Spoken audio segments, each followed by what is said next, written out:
Amém? Vamos lá, vamos iniciar com uma oração? Feche seus olhos, curve sua cabeça em reverência ao Senhor. Não é a mim, é ao Senhor. Graça e paz, bom dia a todos. Senhor, nós te louvamos por essa manhã, Pai, porque as suas misericórdias se renovaram em nossas vidas, Senhor. Nós te louvamos pelo sopro de vida, Pai. Te louvamos por abrir os olhos. Te louvamos por poder estar em tua casa nesta manhã, Pai. Te louvamos, Pai, por poder colocar as mãos na sua obra e poder fazer aquilo que o Senhor nos chamou para fazer, Pai. Pai, mas eu clamo pelo teu Espírito Santo nesta manhã, Pai, para que o seu Espírito tome a nossa mente e o nosso coração, Deus, apaziguando as tempestades interiores que têm o potencial de nos distanciar de tudo aquilo que o Senhor quer tratar conosco nesta aula e dentro do culto que estaremos prestando a Ti, Pai. Que o Senhor venha, Pai, falar aos nossos corações, Pai. Que eu, Pai, particularmente não venha ser o impeditivo da sua voz ser clara ao coração dos meus irmãos, Pai. Que nós venhamos, Pai, provar da sua bondade nesta manhã e que a sua palavra, que todo esse estudo venha produzir em nós, Pai, maior santidade, maior amor pela tua palavra, Pai. Maior comprometimento contigo, Pai. Em nome de Jesus Cristo, Senhor, fica conosco, Pai, para a glória do Teu nome. Amém. Amém, irmãos? Bom, nós estamos estudando no Ciclo Vida o livrinho dos 7 passos, né? E o Osman deu o nome como Código 7, né? Como se fosse o código para que a gente pudesse ter uma vida mais próxima do Senhor. Uma vida mais, uma caminhada mais correta diante de Deus. E você vai observar que cada aula ela tem buscado ser mais prática, mostrar para cada um de nós como nós podemos potencializar a nossa caminhada com Deus. E eles me deram um desafio muito grande para as 2 próximas aulas, né? E eu fiquei muito preocupado com esses desafios aí. E na aula de hoje a gente vai falar sobre como ouvir Deus. E nesta aula e na próxima aula nós vamos pensar um pouco sobre o estudo da palavra e como meditar na palavra de Deus. É uma responsabilidade muito grande, porque é a única maneira que Deus deixou para que a gente o conhecesse. Ele se revela a nós através da sua palavra. A Bíblia Sagrada, ela é a coisa mais importante que um cristão pode ter. A oração, ela é muito importante também. Mas se a oração não estiver debaixo da direção da palavra de Deus, talvez você vai orar para um Deus criado por você mesmo. Talvez você vai orar sobre temas e situações que você mesmo criou um Deus para resolver para você. Por isso a palavra ela é muito importante, ela é extremamente importante na vida do cristão. Compreender a palavra, ter intimidade com a palavra, é ter intimidade com o Deus da palavra. Porque a gente imagina que a oração é o que nos dá intimidade com Deus. Mas a palavra de Deus é o que nos dá a intimidade com Deus da palavra. E aí potencializa a nossa maneira de orar. A gente precisa abrir esse parênteses aqui no início, para que a gente entenda que a palavra de Deus, ela vem antes da oração. E no nosso meio pentecostal, a gente aprende a orar antes de ler, né, a palavra. Né, Marcião? E é importantíssimo aprender a orar. Mas eu acredito que chega um momento que a gente precisa compreender isso. A palavra de Deus vem antes da oração, para que a gente aprenda e faça a oração corretamente, alinhada com a palavra de Deus. Por isso que essas duas aulas, elas serão de extrema importância para a nossa vida, para a nossa caminhada. Então eu vou dar início. Existem duas maneiras de você observar a palavra de Deus, né? Existe a maneira histórica e existe a maneira teológica. Ambas as maneiras de olhar para a palavra, de observar a palavra, é de extrema importância. Eu lembro quando eu comecei a caminhada, e eu fiz o meu primeiro curso de teologia básica, né, naquelas igrejas de bairro, e o professor que eu tive foi um cara muito abençoado, assim, sabe? Um cara que, assim, até hoje eu lembro dele, o professor Paulo Dias, foi numa Assembleia de Deus, eu venho de uma linhagem assembleana, e ele falou uma coisa para mim que foi de extremo valor assim, na minha caminhada. Ele falou assim: todo bom pregador é um bom contador de história. Por quê? Porque é contando a história que você vai expor a palavra de uma maneira com que as pessoas elas vão compreender melhor. Isso eu valorizei muito. E isso potencializa a nossa maneira de observar as coisas. Mas a Bíblia, a palavra de Deus, ela pode ser observada dessas duas maneiras. Porém, a história, ela depois do pós-modernismo, ela questionou algumas coisas da palavra. E a história ela tem os métodos dela de provar se essa história é verdadeira. E alguns historiadores mais ateus ou que não acreditam, são um pouco mais, como os pentecostais dizem, carnais, eles extraem algumas coisas da Bíblia e falam que aquilo ali é simplesmente um conto, por exemplo, os milagres. Mas a Bíblia, historicamente, ela é inquestionável. Por quê? Porque a história tem algumas regras para que esse livro seja considerado verdadeiro, né? Por exemplo, uma dessas regras, e algumas regras aí que eu anotei aqui, são documentos textuais. Então, na história, um documento valida a história, e outros documentos validam e potencializam essa validação da história. Então, o texto bíblico, a Bíblia Sagrada, ela é considerada, sim, um documento histórico. Outro modo são vestígios arqueológicos. Foram encontrados vários vestígios de arqueologias bíblicas que confirmam também as passagens bíblicas. E hoje ainda você vai observar que cada dia surgem mais vestígios na história que confirmam as histórias bíblicas, né? E aí, depois de um certo tempo, eles adotaram algumas outras coisas. Representações pictórias, né? Quadros, pinturas, fotos, afrescos.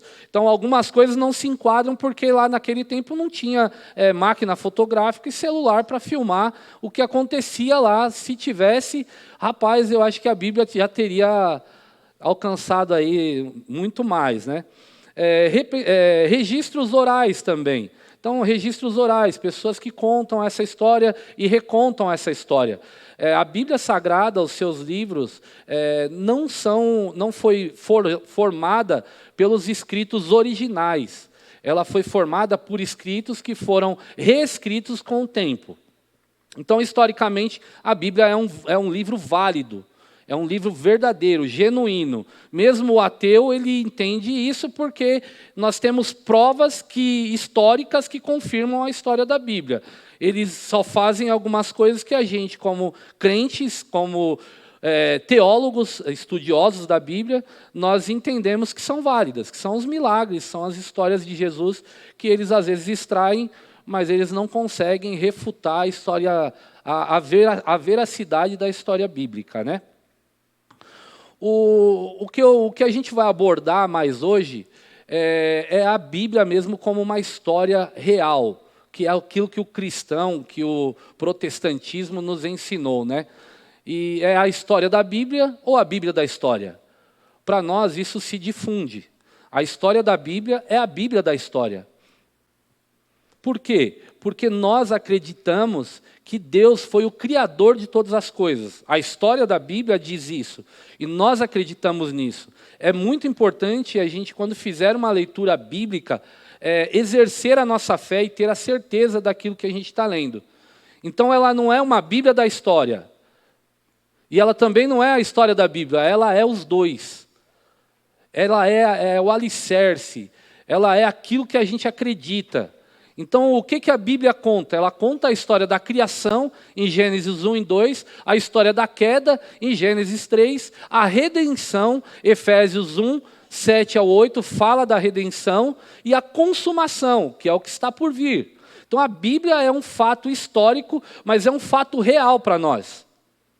É o alicerce da nossa fé. Dentro disso, eu trouxe algumas informações sobre a Bíblia, né?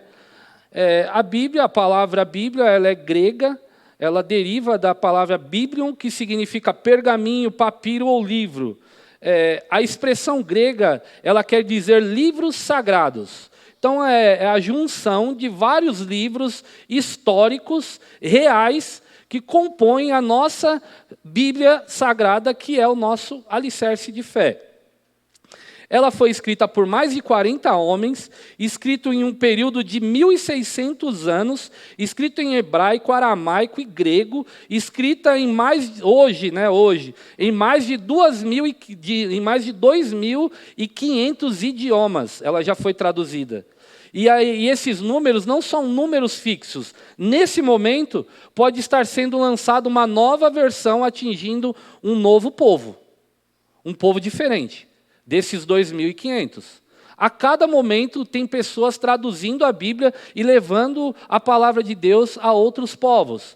A indígenas, nesse momento, lá na Amazônia, pode ter alguém traduzindo a Bíblia para uma linguagem indígena. A gente tem o exemplo do missionário que está lá na Índia, né, Osmar? Qual é o nome? O Edson, né? Edilson. O missionário Edilson que traduziu para aquele público, para o povo que ele estava trabalhando. Ele deu um testemunho aqui. E assim a Bíblia vai se multiplicando e vai alcançando cada vez mais pessoas. A Bíblia é o livro mais lido no mundo. Até os ateus leem a Bíblia. Por quê? Porque eles leem para refutar. E aí a gente tem histórias de muitos ateus que, lendo a Bíblia, se converteram. Um exemplo de ateu que leu a Bíblia e se converteu é o próprio C.S. Lewis, o cara do armário, né, do Nárnia. Não é que ele saiu do armário, olha vocês me complicando. Não confundam as coisas. Não é que ele saiu do armário, ele escreveu a história do armário. Que a pessoa entra no armário e ela sai em um mundo. Guarda-roupa, é um armário. Guarda-roupa foge um pouco do termo, né? Nárnia, exatamente, mas, Ele era um ateu que se converteu lendo a Bíblia. E existem vários outros aí que se convertem lendo a Bíblia. Você vai ver testemunhos. E o pior não, né? Mas o melhor é que o cara, aquele ateu que converte lendo a Bíblia, o cara se torna um potencial gigantesco nas mãos de Deus. Ele não é porque ele vai lá e dá um testemunho de que ele era ateu, é porque ele cria uma profundidade naquilo que ele está falando, e um comprometimento com a palavra, que é uma coisa que só o Espírito mesmo pode dar. Amém? Então, o Antigo Testamento, né, o cânon palestino, ou cânon hebraico, né, ele é composto por 39 livros. O Novo Testamento é composto por 27 livros, foi escrito no grego. E esse daqui é um modelo de divisão bíblica, né? O Antigo Testamento, os 39 livros, ele está dividido em Pentateuco, 5 livros, históricos, 12 livros, poéticos, 5, proféticos, 17 livros. Dentro dos proféticos, eles dividem em profetas menores, 5, profetas maiores 5 e profetas menores 12. O Novo Testamento são 27 livros, evangelhos são 4, eles são sinótipos porque eles recontam a mesma história, eles são usados na história para confirmar a história bíblica como genuína e verdadeira. Histórico, nós temos um livro, que é a carta de Atos, né? As cartas paulinas, 21 livros, e Revelação ou Apocalipse, um livro. A livro é composta por esses livros. O restante, que não foi assumido no cânon, eles são livros que compõem ou que podem subsidiar ou auxiliar a gente na leitura bíblica. Eles vão nos ajudar a compreender também a Bíblia.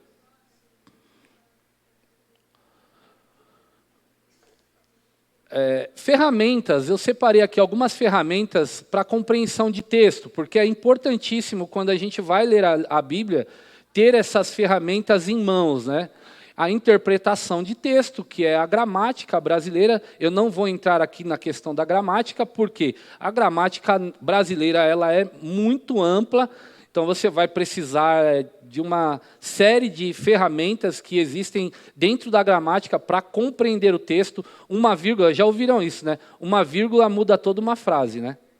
Vocês já ouviram isso, né? E a gramática brasileira é exatamente isso.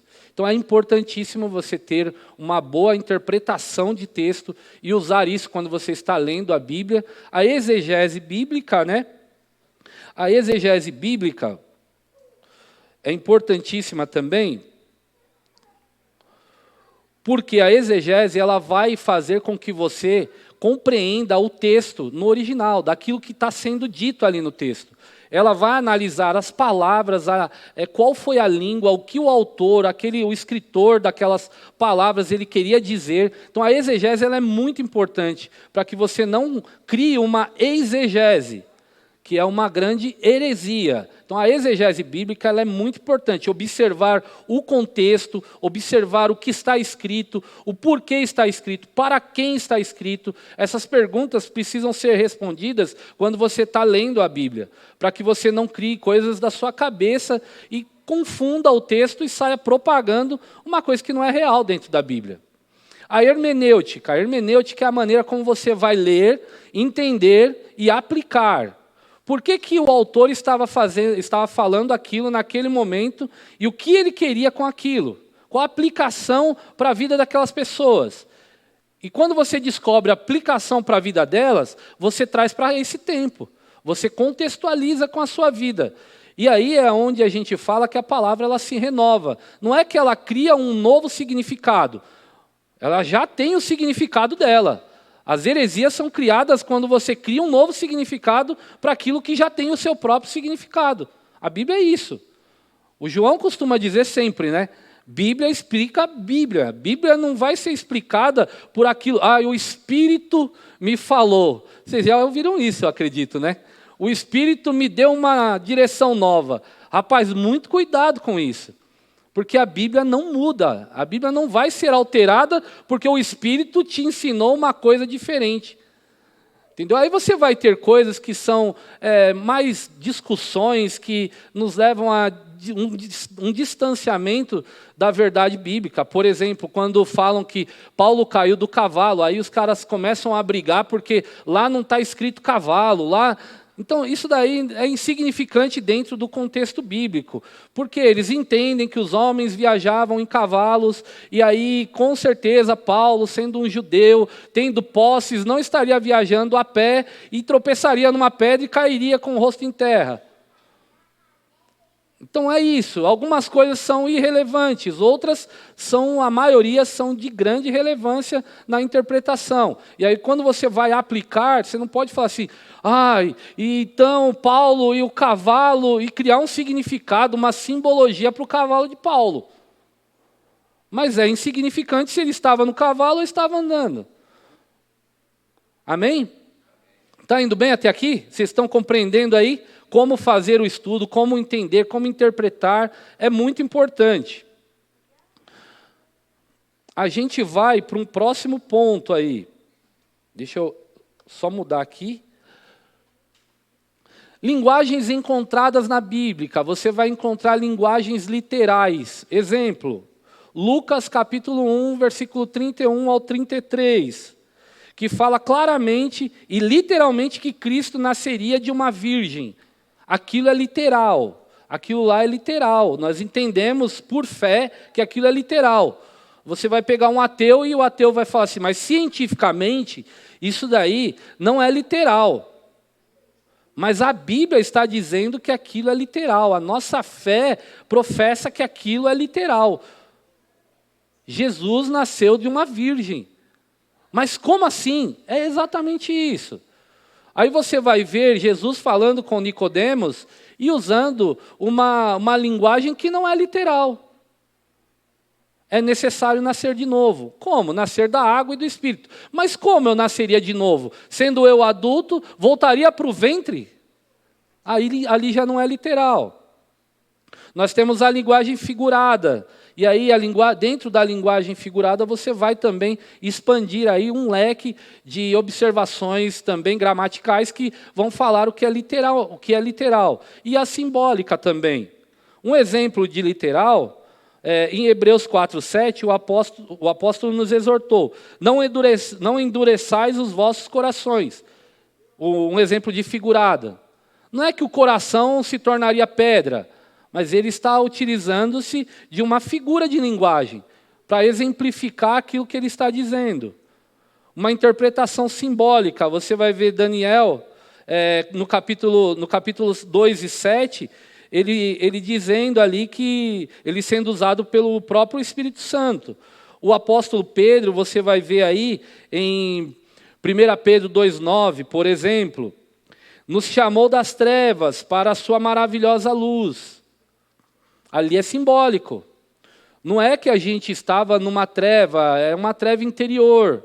Então ele está trazendo uma linguagem simbólica para traduzir aquilo que a gente precisa compreender. Amém? Estão comigo aí? E aí eu trouxe alguns materiais de apoio, que são muito importantes. Vocês vão ter hoje uma variedade muito grande de materiais de apoio para a compreensão bíblica de vocês. E vocês devem fazer uso desses materiais. Você tem vários comentários bíblicos. Eu lembro que, na minha conversão, a primeira coisa que eu fiz quando eu fui aprender alguma coisa sobre a Bíblia, a primeira instrução que eu tive do meu pastor, na época, foi: compre um comentário bíblico. Aí vai o irmãozinho lá na Conde de Sarzeda procurar um comentário bíblico. Eu fui lá, comprei um comentário bíblico e ele me ajudou muito em várias situações. Dicionários bíblicos, ele vai abordar a passagem, a palavra, ele vai comentar sobre aquela palavra, ele vai falar como ela estava escrita no original. É muito importante também os dicionários bíblicos. Bíblia de estudo. Eu também lembro que quando eu converti e eu costumava ir nos cultos nos lares, aí a segunda, eu fui lá comprar, claro, o comentário bíblico, mas junto eu já comprei uma Bíblia de estudo. Na época foi a aplicação pessoal. Então os pentecostais, eles costumam sempre comprar ou a pentecostal ou a aplicação pessoal. Eu gostava muito da aplicação pessoal porque ela tinha uma linguagem mais simples, assim, para você compreender o contexto. Então, hoje, naquela época, tinham poucas Bíblias de estudo. Hoje você vai ter Bíblia de estudo da criança, Bíblia de estudo do obreiro, Bíblia de estudo do pentecostal, de tudo você encontra hoje. Da mulher, exatamente, que vai abordar a história bíblica com uma ótica mais voltada para um estudo, para o ensino para a mulher. Você tem a Bíblia do missionário. Quem nunca viu aí? Se eu for falar aqui, a variedade de Bíblias que existem hoje, com a abordagem voltada para cada área específica de atuação da igreja, a gente vai passar a manhã inteira aqui pensando sobre isso. Então, a Bíblia de estudo também é muito importante. Quem está começando a caminhada de estudo, compre uma Bíblia de estudo. Não é que eu oriento, né, mas eu te impulsiono, te incentivo a comprar uma Bíblia de estudo. É muito bom mesmo. Dicionário de língua portuguesa, isso é muito importante. Muito importante você saber o significado das palavras, porque às vezes a gente fala uma palavra, mas a gente não sabe o que a palavra de fato quer dizer. Várias situações na vida, isso daí não é só na leitura bíblica. Às vezes, se tiver algum advogado, eu acho que tem aqui, né? Você vai ver que o advogado, ele faz toda a tese dele, ele utiliza-se sempre de um dicionário. Por quê? Porque é uma linguagem diferente. E aí você vai ver que os caras gostam de usar algumas palavras mais requintadas aí. É normal isso. E na Bíblia, a Bíblia ela é muito profunda culturalmente e é um dos livros que mais utilizam-se de uma linguagem rica. A gente pode dizer rica, porque hoje a gente se acostumou a utilizar-se muito de uma linguagem popular, né? E é bom também, é legal. Às vezes a gente esquece até alguns plurais, alguma coisa, por causa do costume, devido ao costume de você estar comentando na rua, batendo um papo. Isso é natural, as pessoas hoje já não criticam tanto isso. Mas a gente precisa ter um dicionário para entender o que as palavras querem dizer também. Amém? Está indo bem aqui? Compreenderam bem? Partindo para nós agora, para nós, a Bíblia não nos foi dada para aumentar nosso conhecimento, mas para mudar nossa vida. D.L. Moody escreveu isso. D.L. Moody, ele não era um teólogo, mas os teólogos sentavam para ouvir ele falar. Ele não era um teólogo de alto nível de formação, mas ele foi um dos caras mais assim admirados por teólogos. Ele abriu uma escola de estudo bíblico, uma escola dominical nos Estados Unidos, para crianças de rua. E assim, a escola, em um mês, por exemplo, chegou a mais de 1.000 pessoas. Chegou até o presidente dos Estados Unidos da época ir lá assistir uma aula dele. E ele não era um teólogo, mas ele falava daquilo que ele vivia. Então, quando nós lemos a Bíblia é para transformar a nossa vida. Independente do tempo de caminhada de cada um de nós. A Bíblia, ela existe para transformar a nossa vida, para mudar a nossa vida. Não é para a gente utilizar-se do conhecimento para se sobressair em cima do outro. Se a gente não falar daquilo que mudou a nossa vida, não tem sentido algum. A Bíblia, ela existe para trazer profundidade primeiro na nossa vida com Deus. Amém? E o Moody, né, o D.L. Moody, ele é um exemplo vivo disso. Foi um dos maiores evangelistas, considerado um dos maiores evangelistas de todos os tempos. Dicas para a leitura da Bíblia. Ore antes de iniciar a leitura. Não é como eu disse lá no início, não é que a oração ela vai te trazer conhecimento. Mas a oração, para o cristão, ela vai trazer o Espírito Santo, que vai trazer compreensão da palavra de Deus, que vai te ajudar, ele é o nosso ajudador para compreender a palavra de Deus. A palavra de Deus ela é importantíssima, e nós precisamos do Espírito para que Deus se revele a nós. Então ore antes de iniciar a leitura bíblica. Busque um local e horário tranquilo. Não adianta você achar que vai ler a Bíblia enquanto as crianças estão correndo, está fazendo barulho. E aí você vai conseguir absorver o conhecimento necessário para compreender, para esmiuçar a complexidade de um texto bíblico. Então você precisa estar concentrado. Busque um local e horário tranquilo. Vai para o quarto, ou antes de dormir, ou a hora que você acorda, antes das crianças acordarem. Ou esperem elas dormirem, vai lá e lê. Cada um tem um momento. Às vezes a criança está na escola, aí você para à tarde. Ou para na hora do almoço. Almoça rapidinho lá, agora todo mundo está, quase todo mundo, né? Está trabalhando em casa. Almoçou, para rapidinho, tira um período ali de leitura bíblica. Medite sobre aquilo que você está lendo. Amém? Estejam sempre meditando em um livro da Bíblia. O cristão precisa estar sempre meditando em um livro da Bíblia. Ah, mas eu vou pregar sobre esse livro? Não. Você vai aprender sobre esse livro. Você vai aprender sobre o Deus que está sendo revelado naquele livro. Então esteja sempre meditando em um livro da Bíblia. Se um dia você tiver oportunidade para falar em uma confraria, ou para falar, ou para pregar mesmo, você vai estar lá estudando um livro, e aí você vai pedir direção para Deus, e talvez Ele te leve a um outro livro que você leu, a uma outra passagem.